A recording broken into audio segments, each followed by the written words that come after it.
Hey guys, Nikki here. So, Lucha Underground is back. Hooray! However, we at the Haymakers really haven't had the opportunity to talk about it very much. And that's for a couple of reasons. A couple of our computers are just absolute ass at the moment, and some of us are on vacation and in other places and moving and blah blah blah. It's kind of rough stuff. But I felt like starting this series to just kind of give us the opportunity to talk about Lucha Underground a little bit. So, here's what I'm going to be doing here. Every 4 weeks, I'm going to be doing a Lucha Underground power rankings. Basically, I'm going to be ranking all of the top guys in Lucha Underground based on kayfabe standing in terms of how close they are to getting the Lucha Underground Championship, and also basic in-ring performance. It's just going to basically give me an opportunity to talk about all the wrestlers, but I'll frame it in a way that makes it make sense.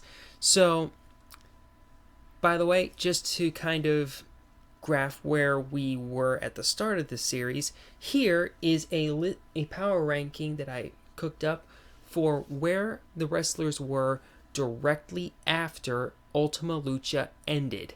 And just off the bat, we can go ahead and eliminate 4 people off this list because they have either left the company or have retired.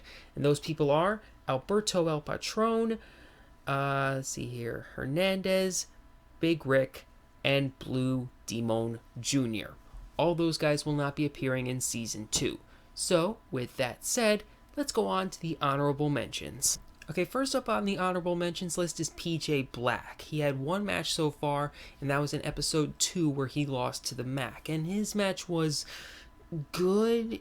There wasn't a ton of great moments in there. He did hit a Black to the Future, which was cool, but overall, he was just kind of okay. I don't know how far up the roster PJ Black will presumably get.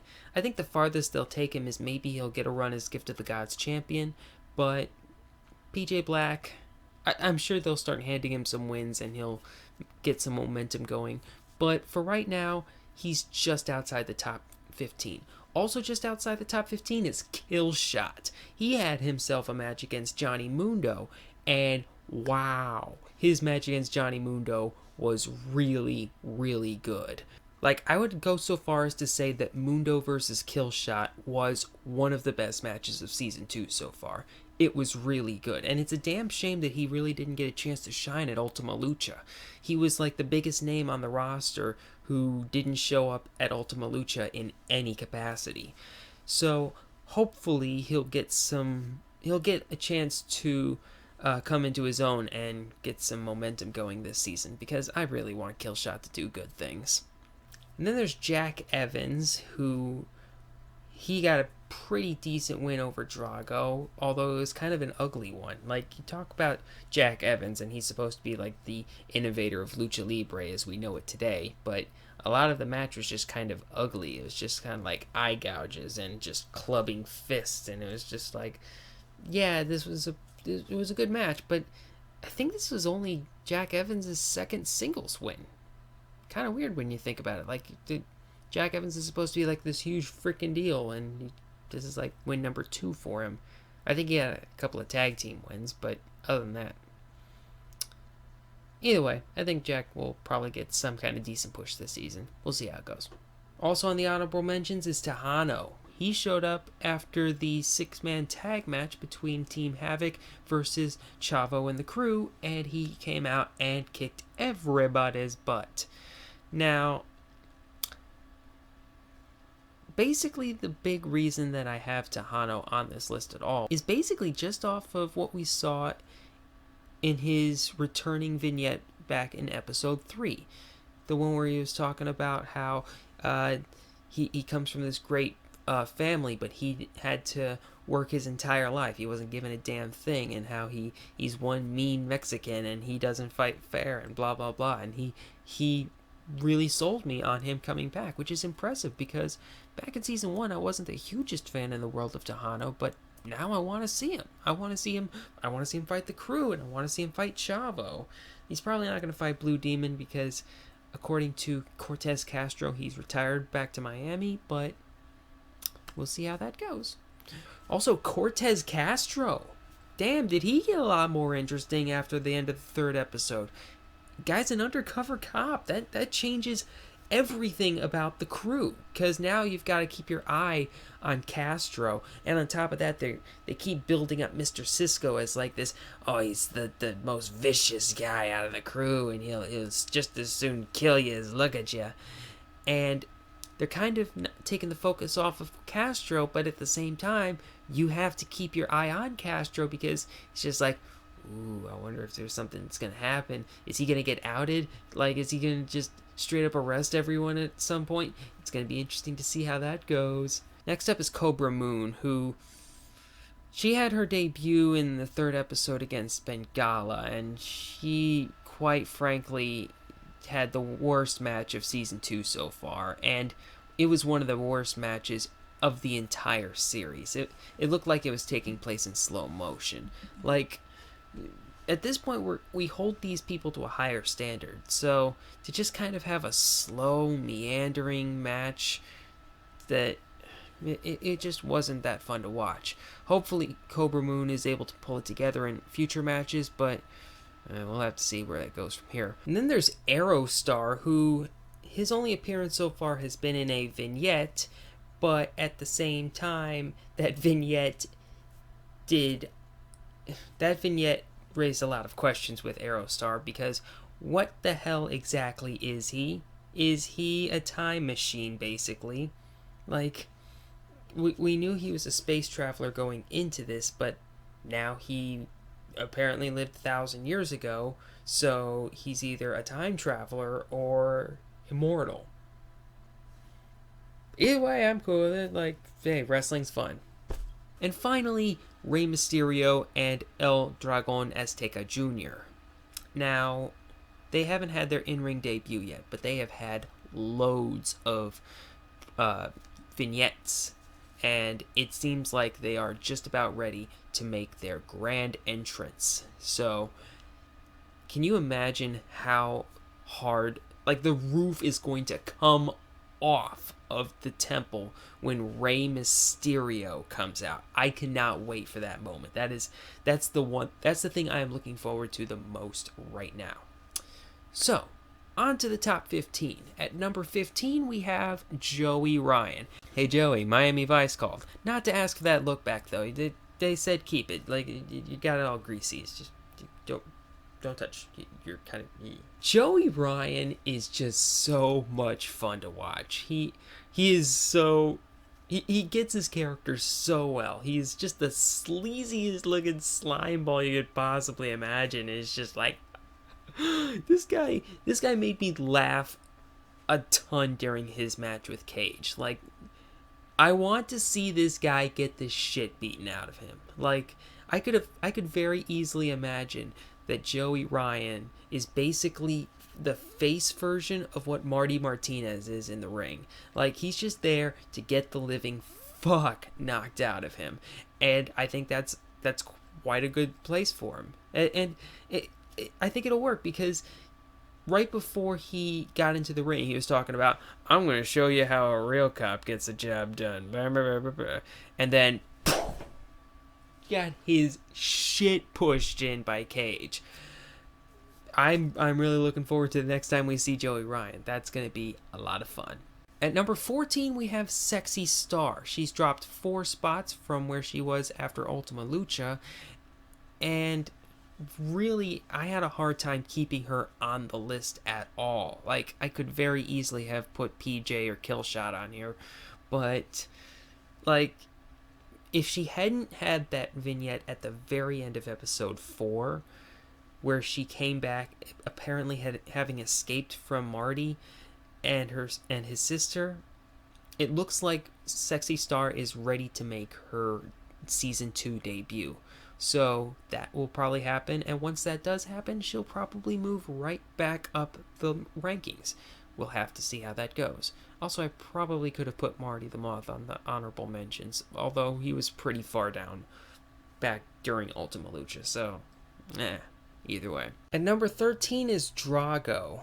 So far, he's only had one appearance in season 2, and that was in a loss to Jack Evans. And it seems like that's going to start a feud up between those two, which is kind of interesting, but I don't know how much mileage they're going to get out of a feud between those two. But who knows? Jack Evans is actually pretty good in the ring, so we'll see how that goes. But either way, he's coming off a big win in Ultima Lucha, so I think that he has a little bit of momentum to hand around to other people. So it's not like if he loses this, he's going to drop a huge amount in the rankings. The only reason I have him drop down this much is because he lost kind of unceremoniously, and there's just a lot of people right ahead of him who have looked a little better over the course of this season. So that's why I have him where he's at.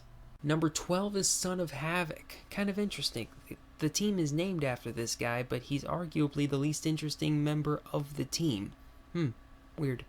So, Son of Havoc, he did well in the triple threat match in episode 1 between all 3 Havoc members, and he got a couple of cool moments during the 6-man tag against Chavo and the Crew. Like, there was that one spot where he was in the corner and he managed to roll out of the corner and jump and dive for a Superman hot tag. And I don't know why, but I always find that spot, whenever somebody can do the superhero dive for the tag, that's always entertaining. The farther you make the tag from, the better. I don't know. But either way, Son of Havoc is doing pretty good at the moment, and I fully expect their team to be right back in the running for the Trios titles very soon. Speaking of this team, number 11 is Angelico. Now, Season 2 is kind of interesting for Angelico. He hasn't done any huge, crazy, jumping, diving, crazy, oh my god, this just blew up the internet spots. He seems to be relying a lot more on just his lankiness in the ring. He's doing a lot more high knees, and he's just seeming a lot more athletic in the ring. I believe he's spending some time over. I think he's still in AAA, the Mexican promotion at the moment, and I think that experience is helping him out quite a great deal. Also, he debuted a new finisher during the match between Chavo and the Crew and Team Havoc, the coup de grace, Finn's finisher from NXT. Interesting. I will say Angelico's coup de grace was a little smoother, whereas Finn's was a little more brutal. So, either way, I'll take it. Although, really, I actually like the Fall of the Angels a little bit better. But, oh well. At number 10 is the Mac. I love the Mac. I love the Mac so much. He's so much fun to watch. At this point, he's a comedy character that you can actually take seriously in the ring. You don't see a lot of those, but just his mannerisms in the ring and those crazy eyes that you see. The Mac makes Luke Harper look like Brock from Pokemon with his eyeball game. It is insane. And on top of that, he did get a big win in episode 2 against the debuting PJ Black when he hit him with what can only be described as a springboard stunner. Eat it, Cena! Number 9, the Disciples of Death. No, I'm not going to separate all 3 of these guys because I still can't tell the 3 of them apart. But it's weird, they were at number 10 on the post-Ultima Lucha list, and they really haven't had any big moments. They fought Pentagon and Puma and lost, although it's Pentagon and Puma. It's 2 of the biggest names in the company. And other than that, they dragged off Son of Havoc and Angelico right before Ivalice's one-on-one with Mil Muertes. But at the same time, there's been so many people that have just dropped. And there's a pretty clear distinction between the main event scene and the mid-carders. There's a line, a very solid line. So, Like right now, it'll be interesting to see if the Disciples will be able to hold on, because the way it seems right now, I would not be surprised if Team Havoc were to get their titles back from the Disciples of Death. Like, because the balance of power seems to shift pretty frequently in Lucha Underground, and I wouldn't be shocked if by the middle of season 2, like, things start spiraling out of control for Team Death. We'll see how that goes, but so far, I can at least say that the Disciples are pretty fun to watch in the ring. Like, they have good chemistry with one another. They have some moves that are pretty fun to watch. So, yeah. At number 8 is Ivelisse. Wow. Ivelisse is, if I had to give a most improved award for the first 4 episodes of Lucha Underground, it would be Ivelisse. Like, she looks so damn good in the ring. Like, she held her own against fucking Muertes, okay?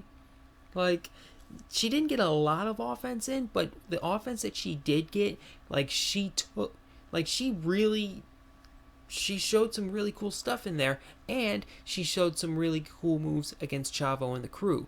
So, yeah, I'm very okay with having Ivelisse this high up.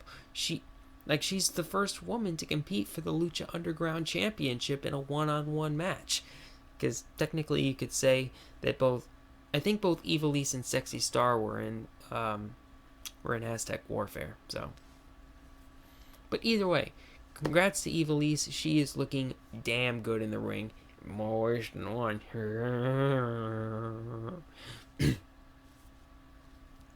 Excuse me. At number 7, we have our new Gift of the Gods champion, King Cuerno. So since the start of the season, King Cuerno has won the Gift of the Gods championship from Phoenix in episode 1, and promptly lost the rematch in a last man standing match, which, by the way, match of the season so far, no doubt about it. The last man standing match between Cuerno and Phoenix was fantastic. That was great shit. Like, the match between Killshot and Mundo was pretty good, and Cage versus Joey Ryan was a lot of fun too. And so was the match that we'll talk about in a little bit, Puma versus Pentagon Jr., but Cuerno versus Phoenix, last man standing. Haha, good shit.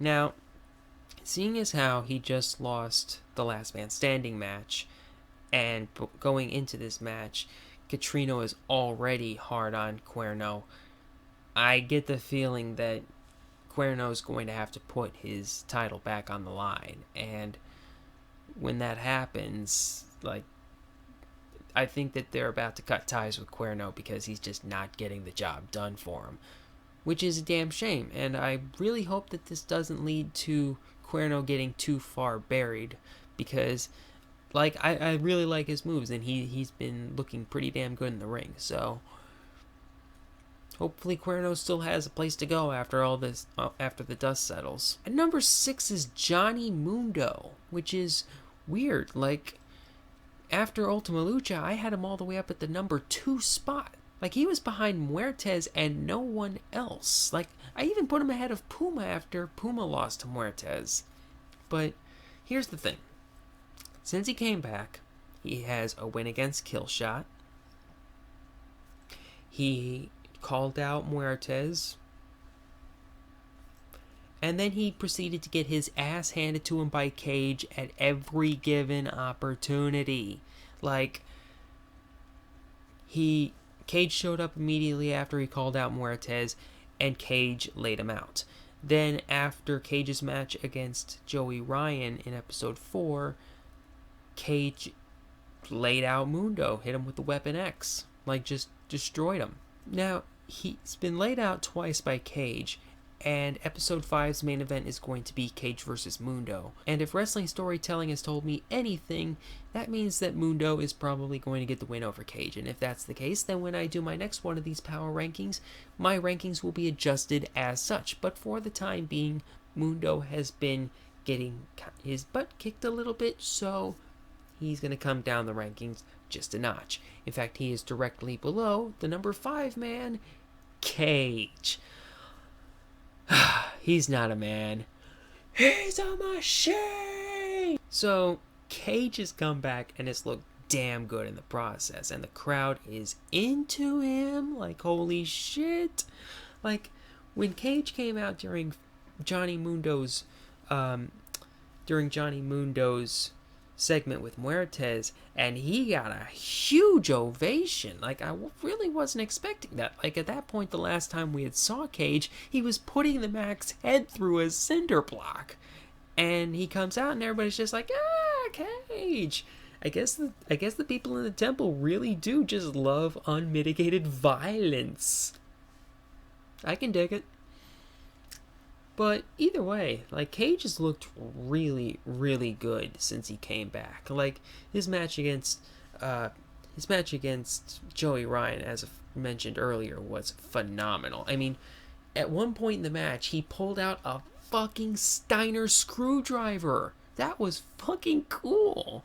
Like, I swear, he's morphing before our eyes into Scott Steiner. Like, I swear to God, if he says that Johnny Mundo has an 8 1/3% chance of winning next week's match and calls Muertes a fat ass, I am fucking done.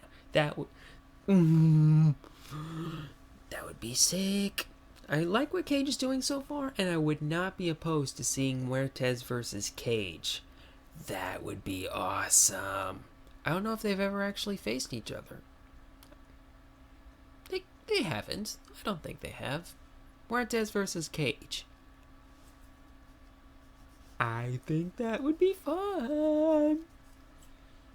Now, I was really debating on whether or not to put Cage in the number 5 spot or the number 4 spot. It was really up for debate.